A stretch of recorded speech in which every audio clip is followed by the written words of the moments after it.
Quick thought or two, though, on the 49ers. Got to get into that. They beat Green Bay last night 37-8. And I'm still picking my jaw up off the ground because it put my jaw in the ground. That was not a football game. That was, in fact, a nationally televised statement. And the statement is one that San Francisco has been making all season long. Namely, the 49ers are good. The 49ers are real.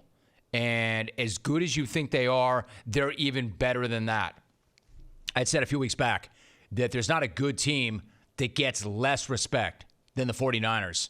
But after last night, that's all changed. Because after last night, what can any critic, skeptic, or even an outright hater have to say about the 49ers now? There are no yeah buts about these guys right now. San Francisco went into last night, and I think that a lot of the country, and frankly myself included, a lot of people were expecting them to slide. A lot of people were expecting them to regress to the mean. Like they had been too hot.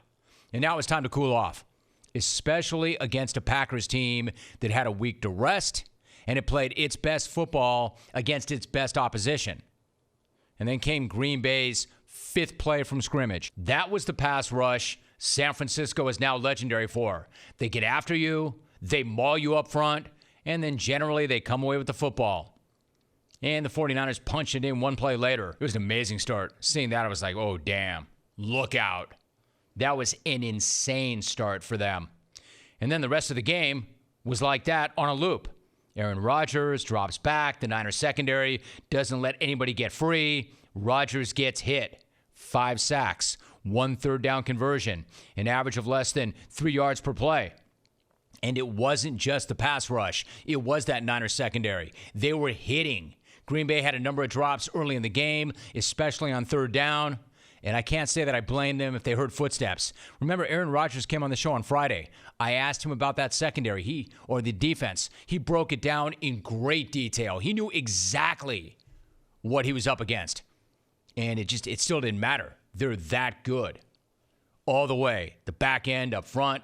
The secondary lays serious lumber. They arrive with bad intentions. If they're not breaking up the pass, there's a chance they'll break your face.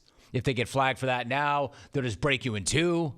If you had any questions about that defense and about how they handle their business against a Hall of Fame quarterback, they were answered because Rodgers was wearing a Niner defensive lineman just about the entire night. And of course, it didn't help that Green Bay lost Brian Bulaga early on. But they needed about 10 of those guys to slow down Nick Bosa, DeForest Buckner, Eric Armstead, and the rest of that crew. You better start remembering those names. Add Fred Warner to that list. Jimmy Ward as well. You know what? Print off the Niners defensive depth chart and commit it all to memory because they're all that good. And remember, here's the other thing. Here's the other thing about that team and that win. They weren't healthy. They were not healthy.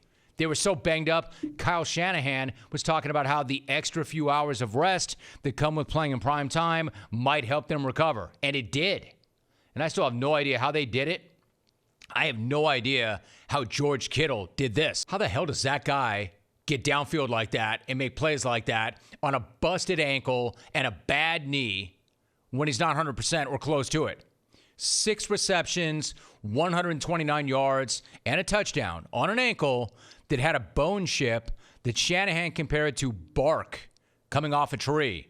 And on a knee with something called a popped capsule. Dude, if my ankle is bark that's flaking off, or I've got a pop capsule, much less both, man, I'm lying down and taking a long nap. But Kittle's that kind of monster, and the 49ers are too. And if you didn't know then, you do now. We all do.